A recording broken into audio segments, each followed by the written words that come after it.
আহ, একাধিক আইসি সিআই বদল হলো। তার সাথে সাথে রাজ্য জুড়েই এই ইন্সপেক্টরদের এই বদলি। দীঘা থানা, যে দীঘা থানা এতদিন সাব ইন্সপেক্টর ইনচার্জ ছিলেন, সেই দীঘা থানাতে ইতিমধ্যেই ইন্সপেক্টর রিক্রুট করা হয়েছে।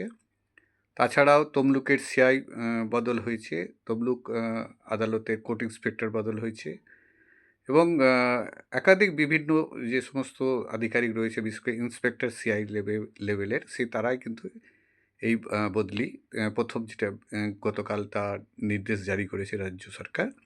রাজ্য জুড়েই এই বদলটি হয়েছে এবং এই বদলের রুটিন বদল বলে পুলিশ সূত্রে জানা গেছে।